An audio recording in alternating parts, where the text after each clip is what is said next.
This week we'll dig into the topic of race ethnicity more with an article by Schmier and Terrence, Cami Schmier and Jacob Terrence. This is a new article just published this year by these authors.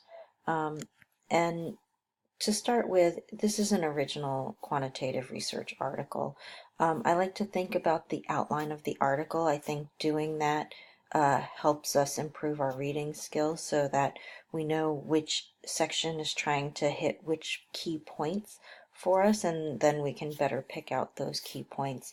And I think the more you get used to reading research articles, the better you become at doing this, even when they're very technical. I know many of you have commented about the technicality of these articles, and they are in a lot of ways, and that's why we often skip through the data and methods part in a big way.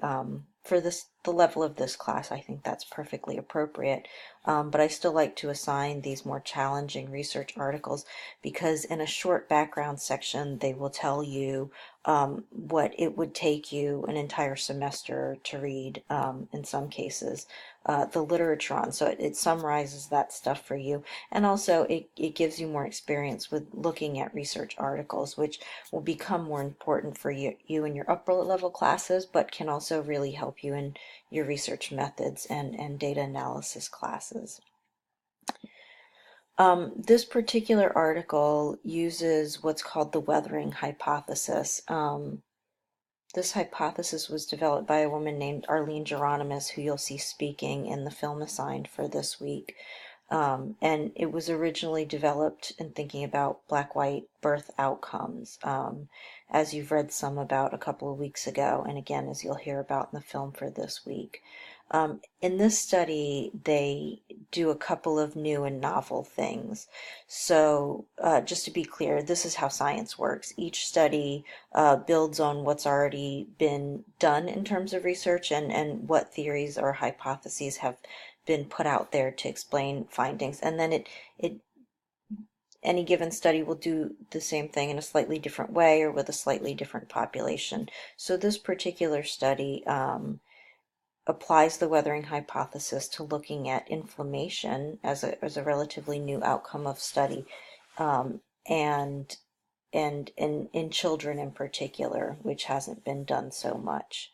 And they compare Black, Hispanic, and other race children to white children. And they also separate minority children by parents' place of birth, whether they're U.S. born or foreign born. And you'll see them in the article talking throughout about not having a big enough sample size to separate out more ethnic groups, or to better specify this other race group, or really to detect differences in some of these children of immigrant groups.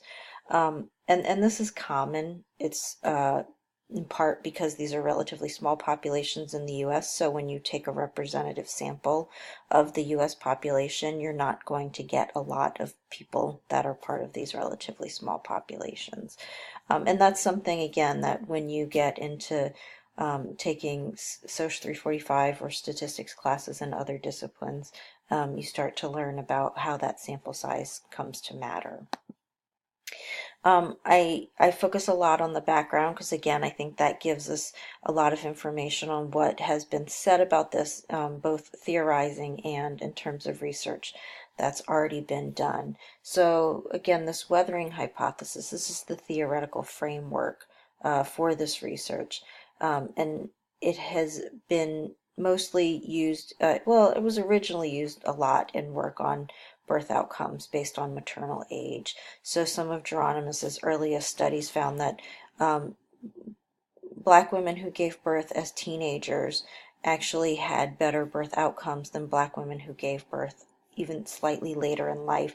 And that was contrary to what people expected, because in our society, teen moms tend to have a number of disadvantages going in, and therefore their birth outcomes were not expected to be very good. And so to try to understand these unexpected findings that kept popping up, Geronimus developed this weathering hypothesis. And it has been extended and applied to other health outcomes to explain the physical health effects of inequality pretty generally. and the general idea here, as Schmier and her colleague explained on page 411, chronic stress and other disadvantages accumulate over the life course to produce premature biological aging and health disadvantages among African Americans.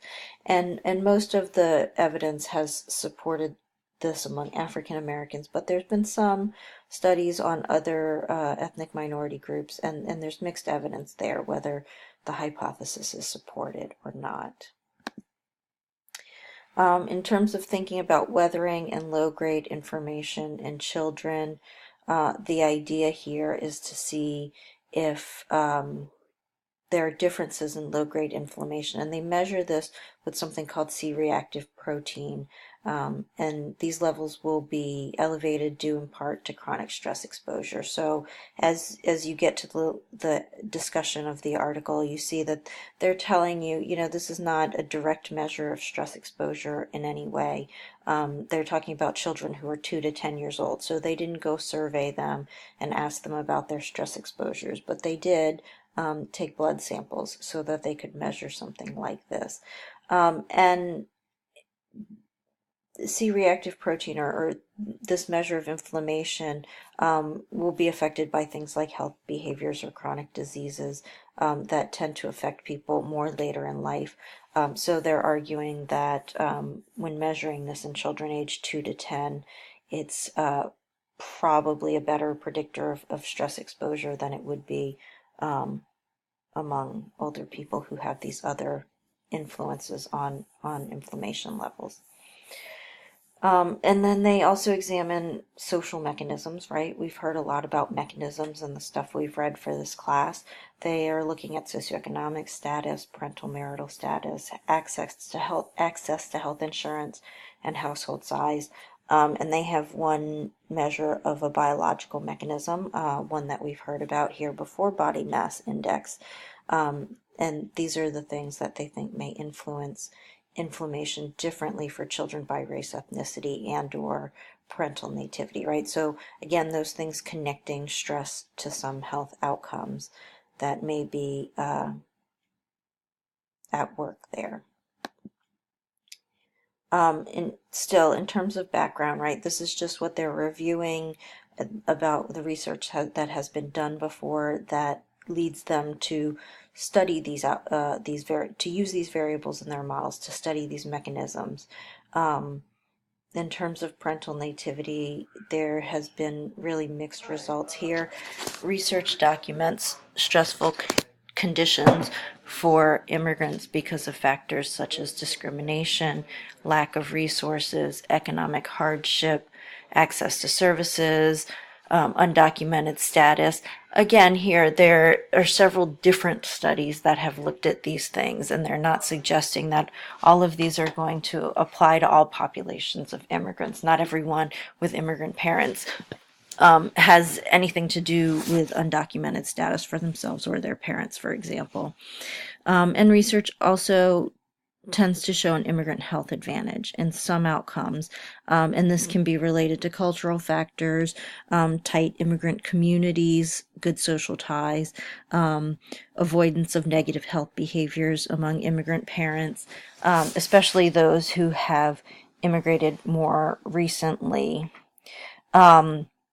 So in terms of setting up expectations for how they think parental nativity will matter for children's inflammation, they say, well, it could go either way. We could find that there's an immigrant health advantage, or we could find that children of immigrants show greater inflammation because of these more stressful conditions that have been found in other people's studies. In terms of family structural conditions, these are things that can be sources of economic and social stressors, and that disproportionately affect minorities. So we're thinking here again of that link between minority status, what's your race, ethnicity, and how stress then comes to affect your health. And these are some potential mechanisms. And they're very complex, ranging from things like parenting styles to the time spent with children, right? single parents may have to deal with their children in different ways than a family with two parents.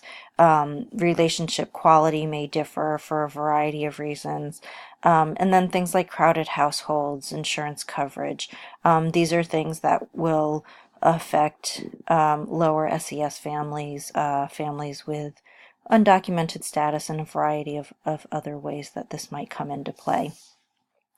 And again, they look at body mass index because this has been associated with inflammation and because it tends to be higher in minority child populations. Always keep in mind when we're reading these kinds of research studies that there's always individual level variation, and they are just talking about what has been found as patterns in a population as a whole.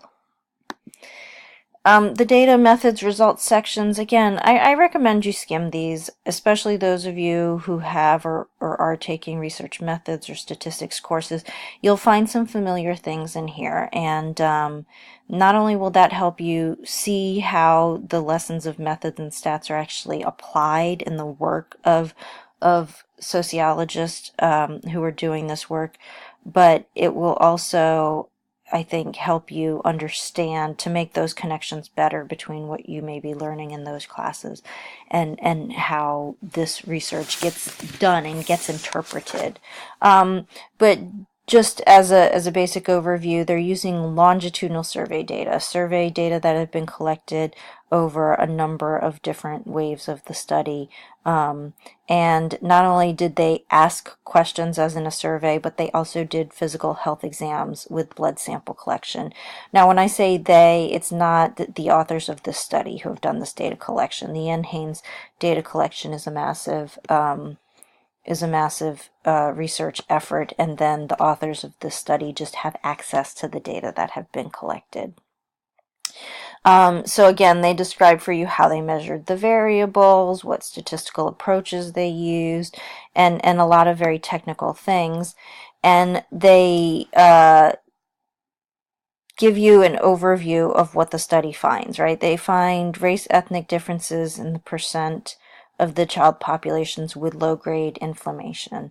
They find that these differences are there even if they statistically account for demographic factors, illness, and birth conditions, right? What they call controlling for it. It's to say, if these things were equal, right? If these kids were the same on demographic factors, illnesses, and birth conditions, they would still see race ethnic differences in low-grade inflammation. They find no support for an immigrant health advantage. The results show, as they say, that Hispanic and African American children with foreign-born parents may face higher levels of psychosocial stress and related risk of inflammation. So they're finding, again, higher risk of inflammation in the way they measure it, and they're saying that this is an indication that it may be higher levels of stress because they haven't measured stress directly. And they find that, in particular, African American and Hispanic children with foreign-born parents tend to be worse off. And the other race group, they had a very small sample size and they weren't able to find any significant differences for them compared to whites. They find some important mediators, though: parental education, family structure, and BMI. These are, again, some mechanisms that come into place that could reduce the presence of these race ethnic disparities. Statistically, they reduce those things, but the differences in inflammation, low-grade inflammation, remain still when comparing white kids to African American and Hispanic kids with foreign-born parents. So this study has some important limitations, which they discuss. Every scientific study does, and no one scientific study is going to be able to do everything exactly the way it should be done and provide definitive evidence. Science doesn't prove things. Science finds evidence and builds evidence over time for certain things. So again, no evidence here for the health advantage they do find some evidence that the weathering hypothesis, or that the weathering process, may start in childhood and at very young ages. And so research like this